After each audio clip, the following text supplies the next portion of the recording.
Wow. Look it. Check it. Episode We've accomplished 132 episodes. 132. Listen, guys, we have accomplished not that much. 100 To be as subscribers humble as now. possible. We just reached 100 subscribers. Yeah.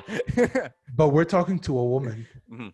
the first Lebanese woman to reach the top of 7 different summits, has 2 PhDs, and is now on A to the show. Welcome. Congratulations on your An newest honor. accomplishment. Yes. Thank you for coming on the show. That was just me being stupid. I'm sorry. But yeah, thank you. For coming on the show. Thank you. Mhm. It's a pleasure to have you. Dr. honestly. Joyce Azzam, welcome. Dr. Hello, Joyce, guys. yes. Hello. Uh-huh. It's a pleasure to be with you today to have this Yes. chat. I'm super looking forward for it. And you're I mean, 2,000 meters above water? Right? Yeah. At the moment, I'm in the Cedars, Okay. and this is where I live. Actually, Oh. I moved my to live here. The city from life isn't for you. Beirut. For the past 15 years, I figured that the city life is not made for me. I mean, the city life Although wasn't made I for studied me, so- architecture, so this is Wow. the interesting contrast that we can also talk about Sure. today. But I actually now I'm sitting in the Cedars, and there's nothing around me. It's kind of a highland, and I am just having my tea at 2,000 meters, Yes. and uh, Being like the tall looking person. forward for your question. Yes. Here we go. Yeah. Being a tall person, I always get asked this question, but now you're in a higher place than I am. So how's the weather up there? Let's start with that. Oh my God, guys! Today is a full moon. I just I had a small walk. Not a long hike before starting the show because now it's late here, Mhm. and the full moon is so beautiful. I mean, like amazingly beautiful, and all the mountains around me because the highest peak is, 12 kilometers from where I'm standing here, or a little bit more. Let's say 16, 17, and you can see all the mountains because it's at 10,000 feet, 3,088 meters, and you Wow. can see all the mountains around me, the full moon. Like it's not very cold tonight outside, so it's so beautiful. Wow. I Beautiful. mean, that's Yeah. amazing Mhm. to hear. And correct me if I'm wrong. You've been on the top of the top 7 highest summits in the world, including Mount Yes. Everest and all, right? So Which is the most beautiful? wow. That's a very interesting and hard question to answer. So I've been to the 7 continents, and I climbed the highest on each continent. It's like an international record. You have always in every country the first man and the first woman they would accomplish this, and I did it as the first Lebanese woman. Yeah. Power to the Lebanese women. Yeah. Thank you. 7 years of hard work. 7 7 years to years. make it happen. I mean, I got this dream. It wasn't really a record for me, a dream. But coming back to answer your question, which one was the most beautiful? I believe it was Everest, to be honest. I mean, also Denali in Alaska was very, very special. Antarctica, Vincent in Antarctica, oh my God, like outstanding, like landscape. Mhm. But Everest has a special place in its beauty because it really went into changing me from the inside, not just the outside, not just what I was, seeing through my eyes and the landscape and witnessing for 2 months, like 57 days on the mountain. So Honestly, it's amazing I'm- because it's like Yeah. you got to see what rarely people get I mean, to see. you which was literally, the top like- of the world. Yeah, right. And then like you're looking in the sky and stuff, and like I'm sure you could see the beauties of the sky. Like right here in Los Angeles, if I look up, it's all smog at night. I can't see any stars, and like I don't know if True. you can describe It's- like what's like the sky is like on the top of Everest. Yeah, is it true? I heard a rumor you can see the curvature of the earth from up there. Now, is that true?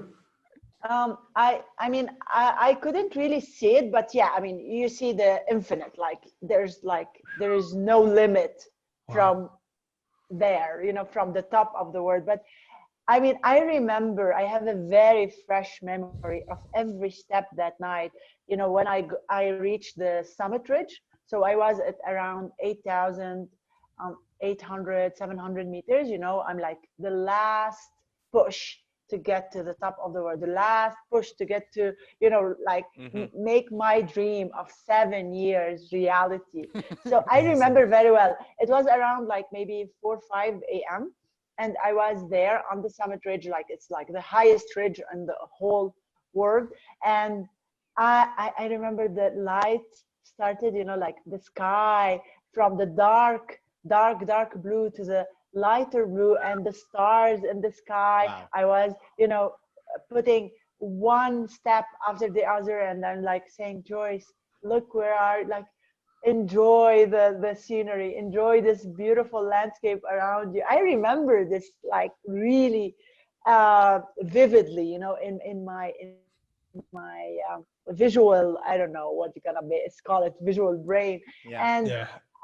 and then I was like just going because there was a traffic. That was our like this last year, because of the traffic, uh, it was kind of a problem on the mountain. But why we had the traffic? Because we had just 3 days of a window of a good weather. and um, Oh. Mm-hmm.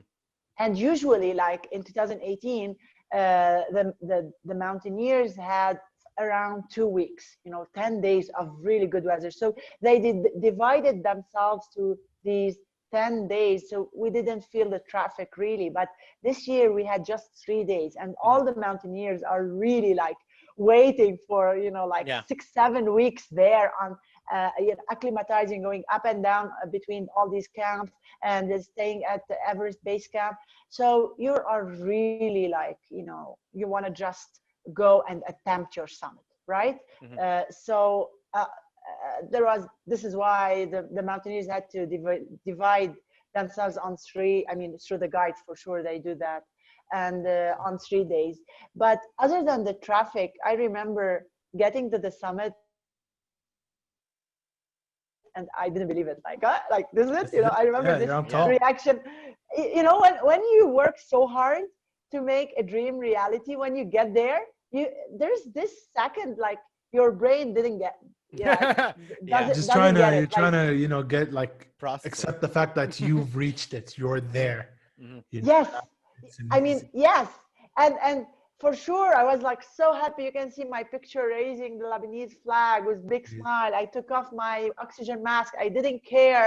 I was like just there for maybe more than 30 or 40 minutes on the summit, filming and trying to understand where I am and looking around me. Like from this side, you can look at Nepal, and from this side, you can look to on China India. or Yeah. Tibet. Wow. So Mm-hmm. it's like, I mean, It's wild, like, huh? And you're, yeah. and You, and And here and you are. that's you. This is you yes, holding the yes, Wow. Lebanese yes. flag Beautiful. on top of the And look at highest. my face was like all burned from the wind, guys, from the wind. Wow. Everybody's like, why your face is so red? I'm like, oh my God, I'm on the top of the world. And this is, I think, also, there you go. That's Yeah, you, yeah, right? On yeah, top of the world.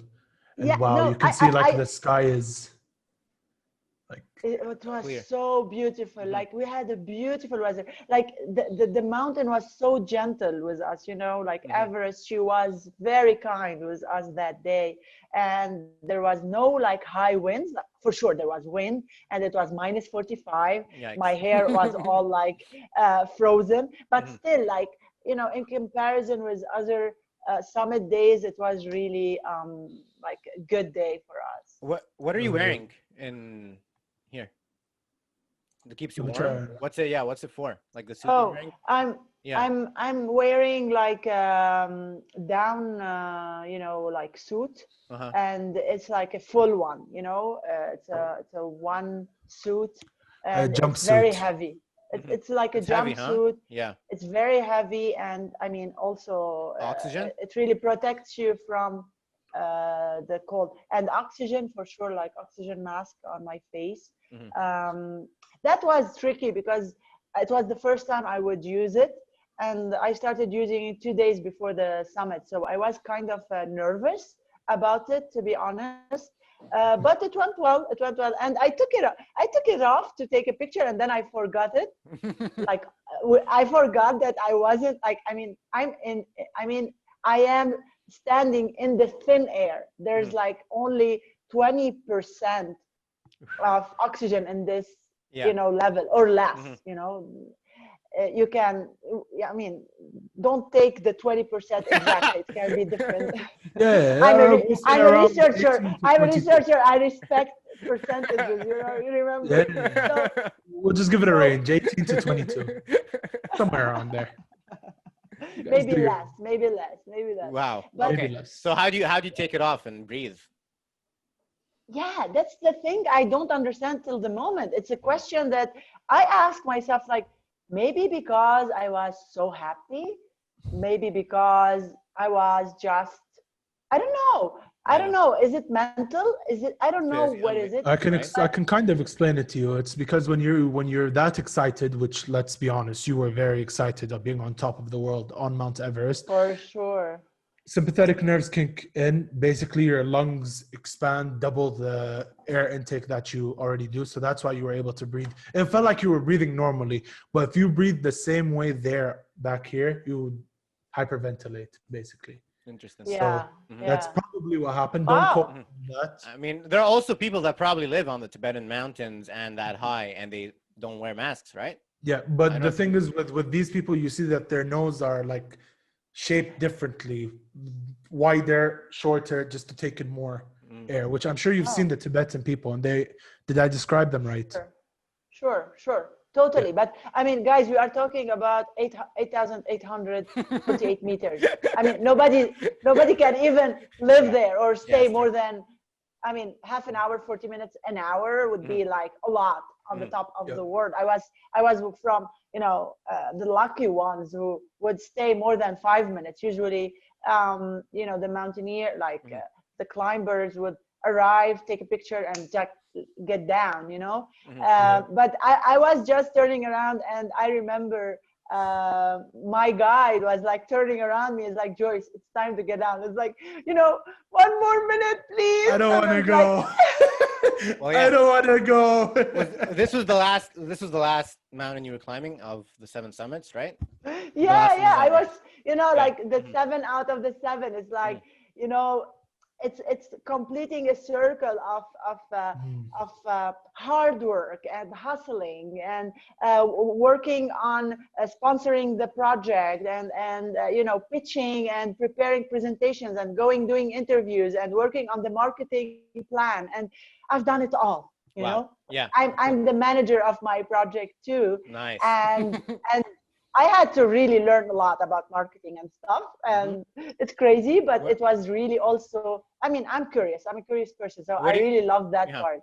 Were you like, so I want to know like how this started and how you were able to market yourself for sponsors to help you get to the top of the world? I mean, it didn't start with the top of the world, for sure. It started with smaller mountains, for sure, from the 7 summits. I started the project in 2012, and like how I thought about it was very strategic. Like I started with the less expensive and less technical, because let's be honest, in 2012, I wasn't experienced as I was in 2017. 2018, 2019.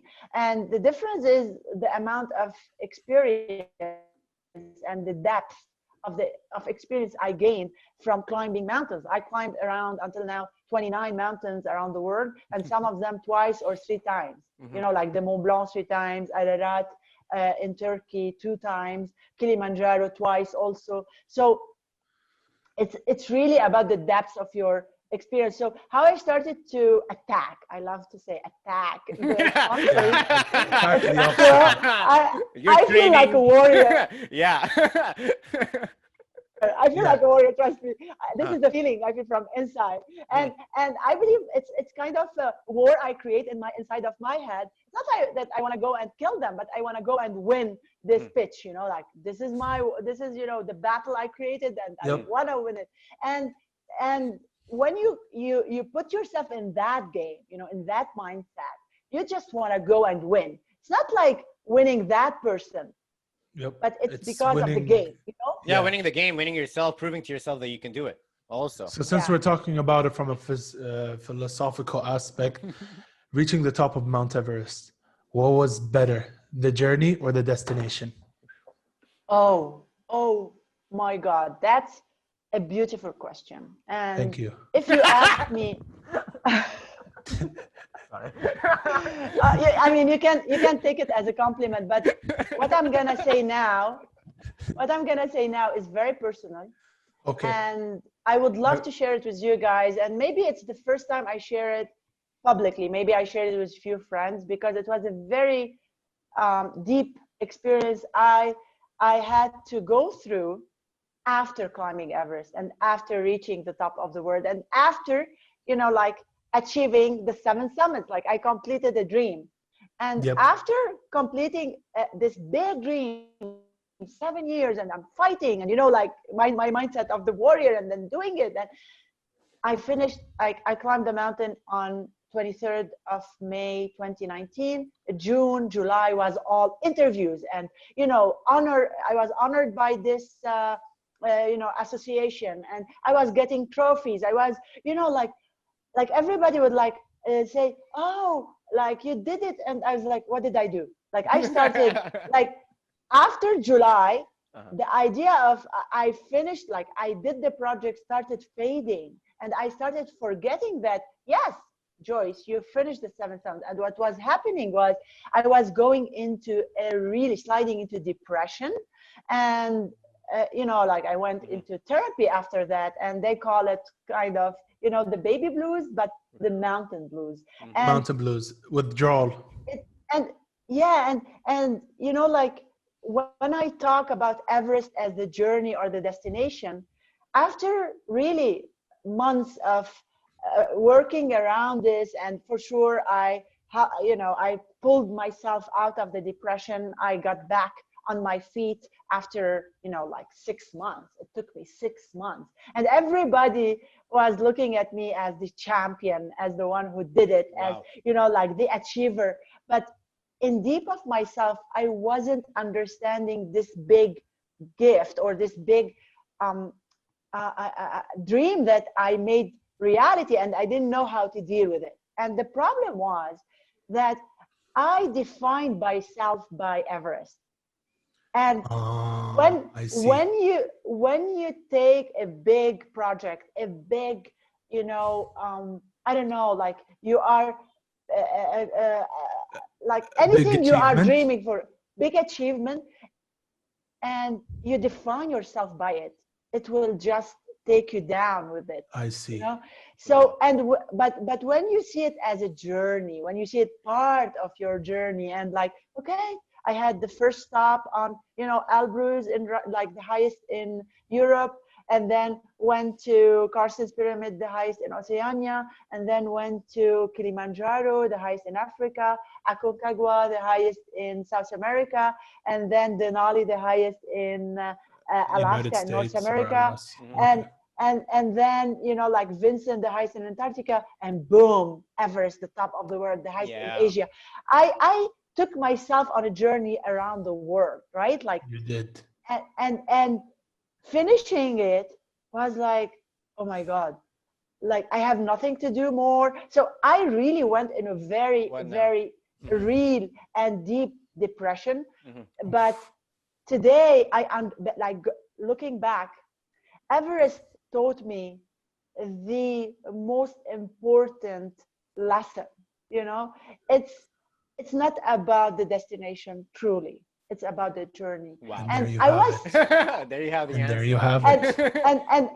And I was saying that before climbing Everest. Yeah, it's not about the destination, it's about the journey. But I wasn't understanding it, Or you weren't like actually convinced, but now that you've been through thousands and thousands of meters climbing that mountain, you realize that it was all about how you got there and not when you got there, and Mhm. like it's amazing. Yes. And I'm glad you shared Yes. that. Yeah, I'm really glad you Yeah, Yeah. shared like that you because heard it here exclusive. perspective. I'm, Yeah. I'm also happy to share that because, sometimes we think we Mhm. know, like we think that we understood this, Yep. but life throw on us like things we would never guess, like I wasn't expecting to slide into depression after climbing Everest. I Mhm. was, thinking I would be the most, like the happiest person on earth. But going through that experience taught me the best lesson. And this is why I started my, when I started my talk, I said, like Everest touched me from the inside and Mhm. changed something Wow. from the inside in Mhm. me. Mhm. And yeah, I'm super happy to go through this. Even it was hard, Mhm. but it really helped me to understand a lot of things also in my life outside the mountain. Yeah, true. What Amazing. doesn't kill you makes you stronger. And I want to Yes. Exactly. ask, so how do you get out of it? So you were in the state of depression. How were you able to like get back on your feet and continue? Because you're still, So yeah. yeah, so it takes for sure self-awareness because I Mhm. wasn't aware that I was in a depression. I wasn't. I didn't want to train. I was like off training, even a maintenance training, because even if I'm not preparing for a big expedition, I would go to maintenance, like 3-4 times of training, like even if it's like light training. And then I started drinking.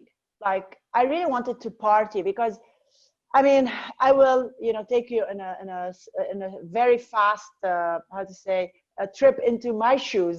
Like 7 years, I did my 2 master's degree, a PhD, and climbed the 7 summits around the world. For sure, there was a lot of there was a cost for realizing this big dream, right?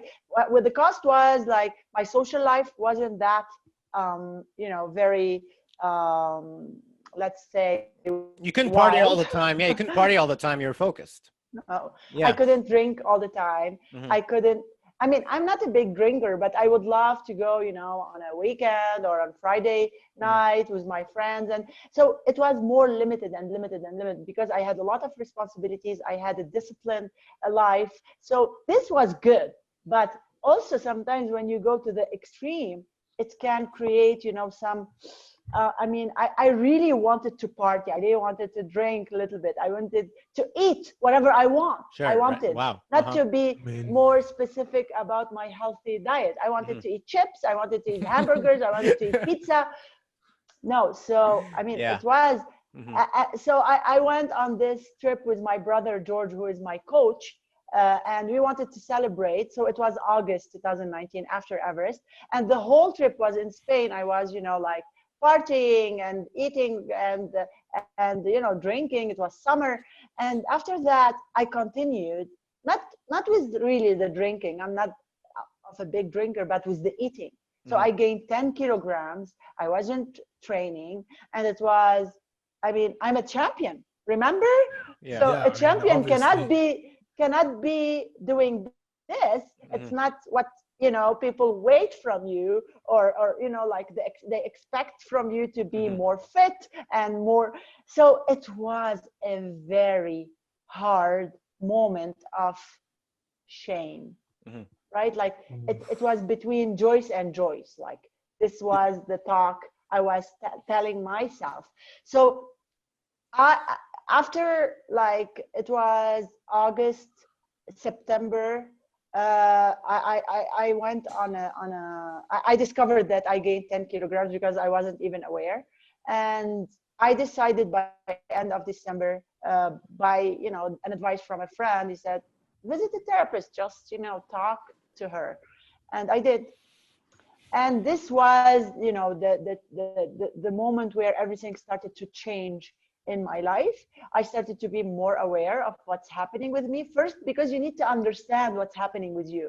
We are all humans. We go with in ups and downs, and it's not like now today I'm not expecting in few years or in few months or I don't know when I will go into another down, but I'm ready. Now I have my, the warrior in me is ready also to connect with Joyce and to understand when to be aware. Okay, Joyce, there's a red flag here. You're going, and so I take care more of myself. But before going to the therapist, I wasn't aware of that, and she really helped me to be more aware and by having or like give it like how to say it, asking me, that's the word, asking me the right questions. She helped me to connect with myself again, to eliminate the fact of shame, to accept this is you made all this, but you needed to rest, you needed to just take some moment of down moment. You wanted to eat, so eat. And but so I just was more how to say, I forgave Joyce of what she did after That's climbing awesome. Everest. Amazing. Well, thanks for Honestly. sharing. And Yeah. Round of yeah, A applause, lot of because and people that deal was with beautifully this. said. Yeah, Yeah, a lot of shame, people like do. shame and self-hatred, and it's Yeah, a big thing. And I'm glad you shared the and story and showed how you got yeah, out of and it. it and is for sure it comes from a lot of traumas and that I lived in when I was growing up. 4 years old. Oh my God, sorry guys that Not that the kind of electricity not that electricity is out. Awesome. You're good. You're good. You're good. That's You're what. good. You're good. You're Oh, good. Don't we worry. can continue. Yeah. And Yeah, like this part of shame and self-hatred came from different parts, but I remember I don't know if you read that I have this hypermobility syndrome in my joints, right? So my knee especially goes backward, like goes really far backward. Mhm. It looks like an alien, to be honest. I cannot Mhm. uh, say hypermobility other or than just that. double jointed? It's a hypermobility syndrome. I Okay. was diagnosed A real medical by my professional, doctor. Yeah, a real medical professional. which is not me. So, so this, when I was around 8, 9, 10, I was super bullied at school, super bullied. Wow. And I always remembered, because this hypermobility syndrome in the joints, that it would not give you the possibility to run or to do sports. Also you feel like the fatigue, you cannot really do anything. So I always looked at Joyce as this girl that she's weak, she can't do this, she would never score, because I'm tall, I'm like a 5'8", 5'9". So I used to play basketball after. I mean, there was this part of the bullying when I was in my I don't know, from 8 to 12, and I was like, I was really feeling sad and crying and not feeling super sociable with my friends. And then I started, my brother George pushed me to run and do sports, and he took me to the gym, and I started, doing some weightlifting. I was 13 when I started that. and Wow.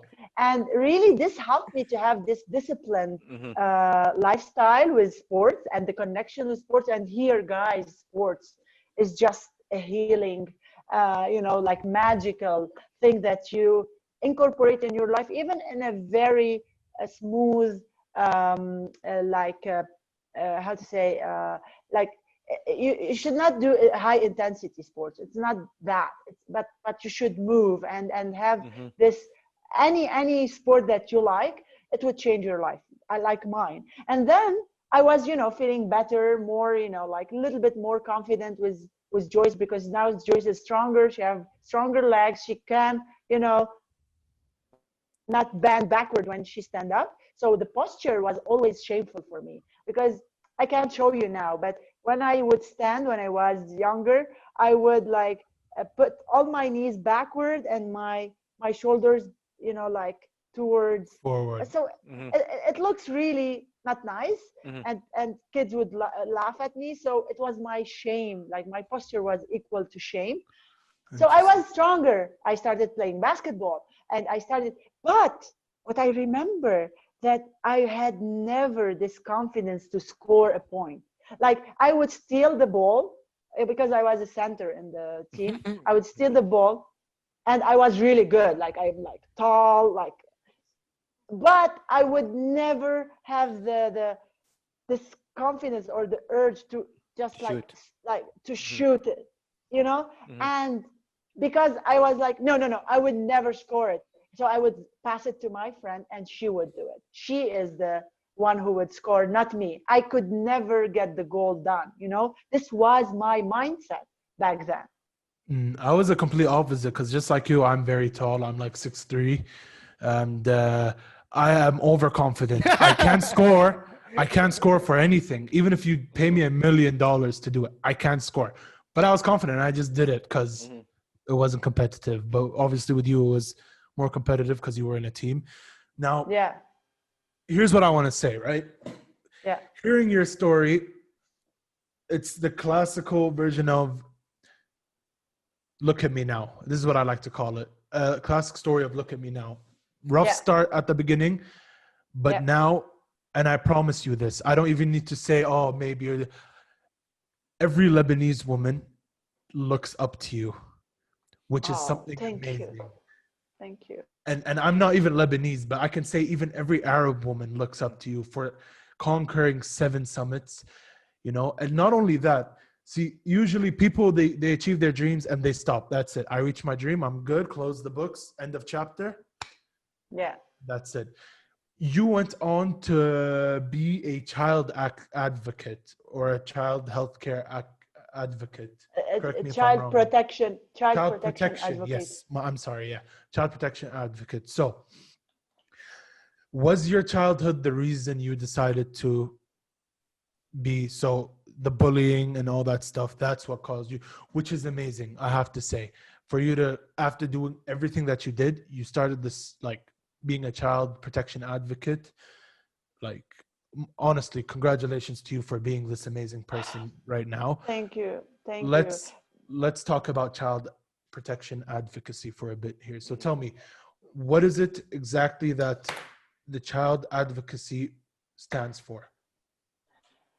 You know, Ali, um, growing up during the Lebanese Civil War, I lost my childhood somewhere, somehow, because when I was between like 0 to 5, 6 years old, I was just fleeing from place to another, living in a bunker. Like now, I mean, not a lot of things change. Now I don't have electricity because it's past midnight.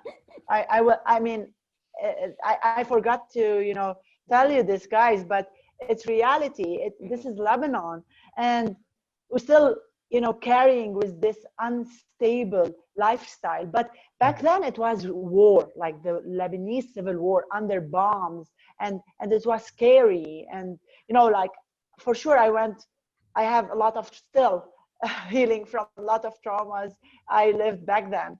But after that, we were in a survival mode. Like we just need to, you know, people Make it to the are next day.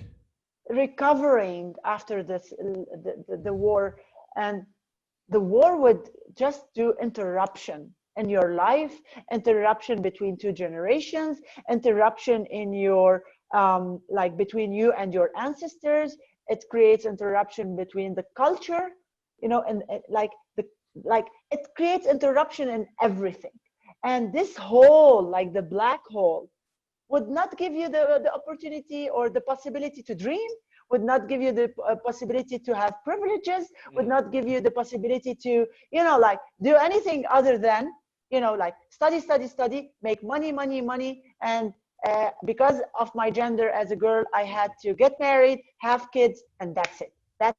That's my style. And I was born in a modest family, not like a rich family. So all this was like stereotyped, like, you know, like Joyce was, you know, born in a lower middle class family in Lebanon during the Lebanese civil war. As a girl, she would never be a champion. She Mhm. should not dream because she has no I permission to mean, dream. traveling on your own. That's like That's yeah. and For a traveling on Muslim, my that own, should be and like traveling on my own, and doing a master degree in Europe, and doing a PhD in Europe, and getting a grant to at the Getty Conservation Institute in Los Angeles. And it's like highly competitive grant, and living in Los Angeles for a year, and living in the Netherlands for like my PhD as an exchange, and living in Seville, and living in Rome. All these, there's crazy. like I am a stereotype breaker. Mhm. This is who I am. I'm a stereotype breaker. I'm a game changer. So I did it for myself. And now, like I told you a lot of part of my story, but today I feel like I have a voice and I want to use it to Yep. make it for other kids, for the youth, and More especially the power to you. children. More power to you. Mhm. So Honestly, more what? power to you. How are you doing it? What is Himaya? So I'm like volunteering with Himaya as a child protection advocate since 2 years. And what I created before the Beirut exposure, because now I'm like doing a very specific initiative, but before that, I looked at the kids and I was like, how I can protect your dreams. Like Himaya is electricity. La, la, la, la, la, la. This is how we party here. Yeah. We appreciate electricity, guys. We Honestly, appreciate right? it. Yeah, like it just Yeah. shows. It goes to show So that there are people who take things for granted all the time, and like electricity has yeah, become yeah, something more of a necessity than a luxury in yeah. our day and Especially age. So yeah, honestly, I don't blame you for partying. Just plain and simple. especially electricity and hot water. Like Ooh. these are It's true. the party, stuff. Like coming back to Himaya, what they Mhm. do is protecting children from any abuse, if it's like a physical, sexual, or psychological, any abuse. And they create also, they have like the direct protection for the kids if there is any case they hear about, or any like people would like call, and if they saw anything happening with children like in abuse, or like but there's another thing they do, awareness, and this is where I interfered, and I created a small project with Himaya. We called it the Dream Project. So what I do, what I also did since 2 years, I would go to schools in different parts in Lebanon, and especially to like areas where it's like not really privileged, and this is my target, because I mean every child is like, I want to visit all children, but I was specifically going there because I just wanted to tell them my story, how I did it, and how I climbed those mountains. And before even finishing Everest, and before completing, I started doing this project. And at the end of the presentation, I would ask them to draw their dream. And maybe I would be the first person in their life that would ask Wow. them about their dream. Mhm. And and and then what I did for Everest, I took all the dreams, I put them on one flag, and I raised it on the top of the world. And this moment for me meant everything, because it's not about me. My dream is there, completed, achieved. But today it's about their dreams. It's about Yeah. how I'm gonna protect their dreams, and how I'm gonna, continue this mission in, being, let's say I'm gonna create this with you here. Let's say the warrior of the dreams, like the modern warrior, but to protect the dreams and to talk about the dreams. And trust me, it's not just about the kids and the children. Mhm. I meet people in their 40s, in their Right. 50s, and Mhm. after, because I'm a motivational speaker, this is what I do Yeah. today also. Like, if anyone wants Get motivated. to get motivated, or their employees or anything, I'm here. You can get in contact with me. But Can you motivate me I to mean, keep doing this podcast? I mean, this episode on its own, I mean, Yeah. that's enough motivation to me. People like you, but like, Mhm. sorry, keep going thank, about. thank Yeah. you, Ali. But no, I was saying that I meet people not Mhm. just like in their not they should, like, it's not just about the kids, you know, they are in their 40s, 60s, 50s, depending. And the other day, a woman came to me and she said, you know, Joyce, I'm now 45 and I didn't figure what is my dream. Ooh. And today you made me think about my dream. And thank you, because it's a good reflection to start thinking Mhm. and how I'm gonna make it happen. And I was like, wow.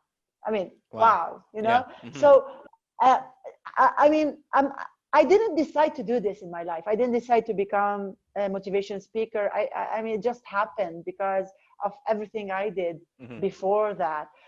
And I'm super loving this part of my life Mhm. because I feel that I'm enjoying, Yeah. I'm doing business, I'm making money, but in the same time, what I am giving back, you know, To the Mhm. and society. when, you know, like I give back and those people would give back to me, and Mhm. that's amazing, you know, It's this true. cycle of exchange, of Mhm. positivity, of good vibes, of, you know, like motivation. Mhm. Because also when I see someone who got inspired, or, you know, they send me all these messages back after a presentation at a school, or and I mean different presentation, like, you inspired me, now I'm working on my dream, now I'm working on this project, now I want to do this master degree that I stopped doing it since like 10 years ago, but now I'm back to it.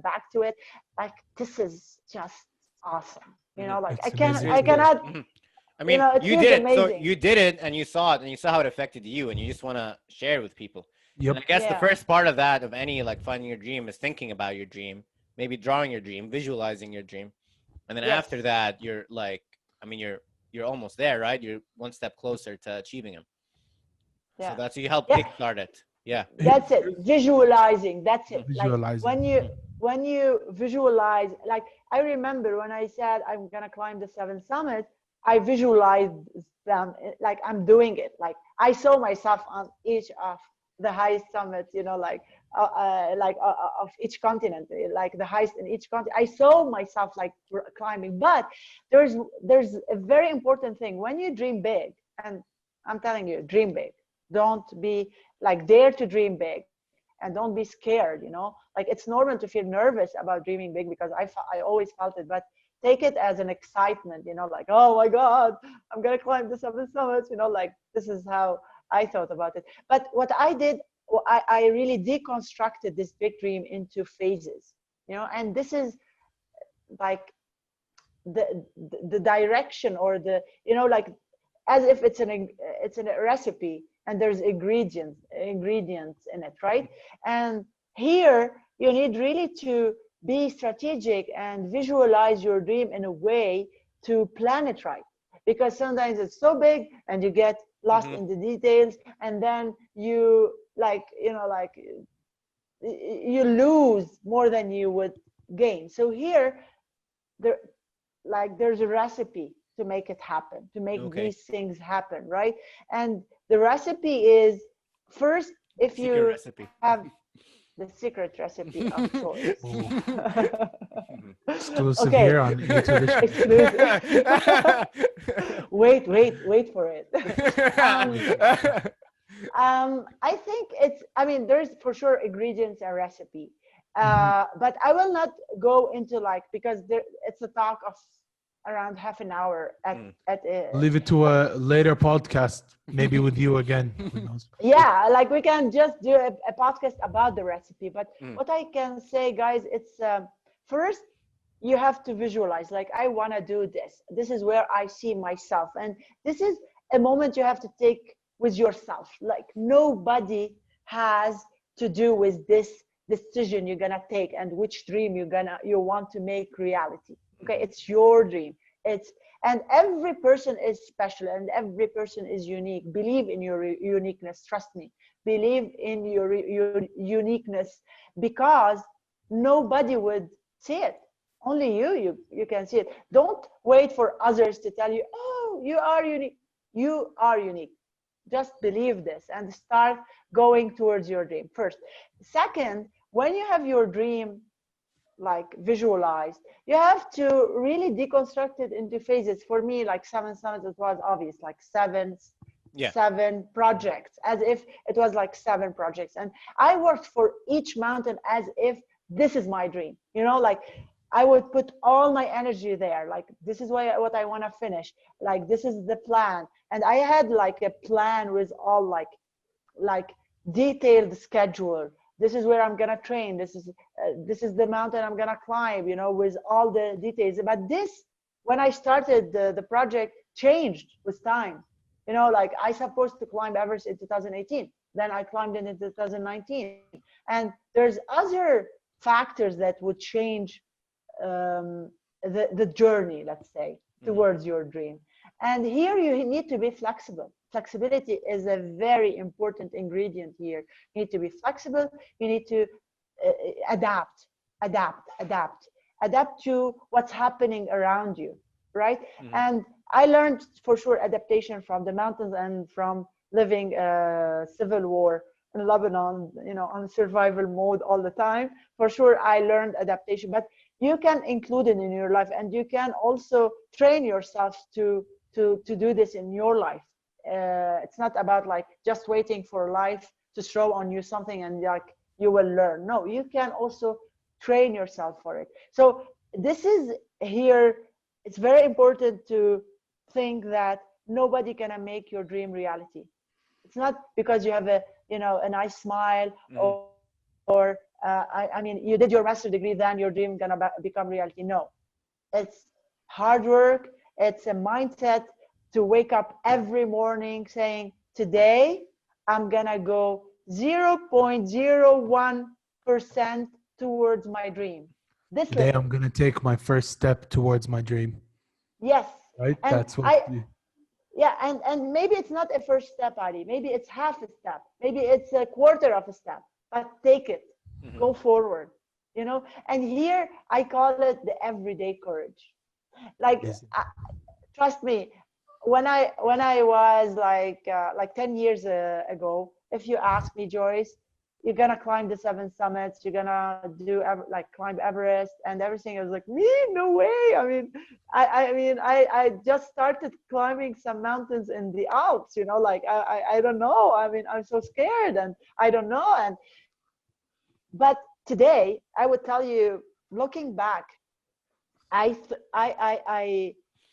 always thought about courage like the mountaineers or the astronauts, or, you know, like the big achievers in the world, right? These are the courageous people. But today I look at courage differently. Courage is waking up and leaving your bed at 6 a.m., going to do your training, going back home, having a shower, sitting in front of your desk, doing the work you have, and, you know, like replying your emails. This is courage. This is courage. It's everyday work, and the accumulation of this work would create the products you are working towards it. I don't know if I explained myself. No, you explained it perfectly. Trust me, you explained it perfectly. But I think we're gonna have to stop here because we did reach. I mean, I just want to say, just on addition, just one more thing. I mean, first of all, thanks for sharing all that. It's very insightful. That was amazing. Yeah. And I want to share my story. Like, I'm a huge fan of Harry Potter. I read all the 7 books. And then after I love those books, just reading and stuff. But when I finished that 7th book, I felt kind of like, oh, wow. Like, I wasn't that excited. Now what? Yeah. What am I going to read next? And I'm sure reading books is way different than climbing summits. And right, that's a whole different thing. But if I felt that on a small scale, I'm sure you must have felt that in a large scale. And so what is next for Dr. Joyce Azzam? Ooh. So, I mean, next is I'm going to the Explorers Grand Slam. I mean, on the level of records and achievements, you know, because in my life, next I have on different levels, like, you know, my personal life, my business life, there's a lot of levels. But on this level of, let's say, the 7 summits equally, I'm continuing towards the Explorers Grand Slam, which is the 7 summits plus the 2 poles and I will do a traverse like of the whole Antarctica, like 1,130 kilometers, Wow. and pulling a sled behind me of like 120 kilograms of food and equipment, and for 2 months, like Whoa. expedition. And then I would go to the North Pole. And today, like usually I had to do like another 1,000 kilometers in the North Pole, but because of the global warming, the It's ocean, not because that much. Antarctica is a continent, but the North Pole is an ocean. And because of the global warming, we don't have anymore 2 months to do the traverse on ice, because it will melt and you will swim, What? and it's very dangerous. Yeah. It's very, very dangerous. So today, the safest, longest distance is 224 kilometers, which is still a good amount. So if I do these 2 expeditions and I complete the Explorers Grand Slam, I will complete it as the first Lebanese woman, the first Arab, the first Asian, because there is no Asian woman who did it, and the 4th female in the entire world. Yeah. Go for it. All right. Yeah, so I really want to push for it now. I'm in the middle of finding sponsors, and I'm training. You can see on my Instagram, I'm pulling a lot of tires behind me, and this is part of the preparation for my Explorers Grand Slam. Awesome. Wow. Well, closing monologue from me will be: never be afraid of dreaming. Always dream and work your hardest to make that dream into reality, because no one else is going to do your dream for you. You're doing it on your own. Dr. Joyce Azzam, more power to you. Obviously, this was an amazing talk with you, and I am honestly honored to have, the first Lebanese woman to do this. And hopefully the next time we have you on the podcast, you're almost done with your Antarctica expedition. Inshallah, it will be great. We'll talk to you while you're in Antarctica. Our achievements. How about that? But yeah, that's amazing. So before we let you go, is there anything you'd like to shout out? Anything you'd like to let the world know? I mean, you said it for me, guys. Just be faithful to your dream, because it's yours, and don't be scared to dream big, but just be strategic and visualize it well. So thank you very much to have me. Thank you for coming. I really enjoyed the talk. It was just very authentic, and just me. Yes. Yeah, that's exactly what we were looking for. Thank you for giving that to us. We will leave you the link of Dr. Joyce Azzam's Instagram in the description below. You guys make sure to check it out. Make sure to subscribe to our page. Also subscribe to us. Please. Follow us. A to the show. Here we go. This is usually how we sign out. Salute to cover the cam. News. What is what's the lava? What is the lava? I mean, we're not allowed to say technically, but it's it's not as hot as you would think it would be. It's a little. It's not lava, right? No, it's a little probably thicker. It's a little thicker than you might think too. I'll guess what it is, and you guys tell me if I'm right or wrong. That's it. Yeah, we'll just do head movements because we can't say it. Okay, that's fair. So I was thinking it was like a mixture of goo and food coloring dye. That's why it looks a little bit red. And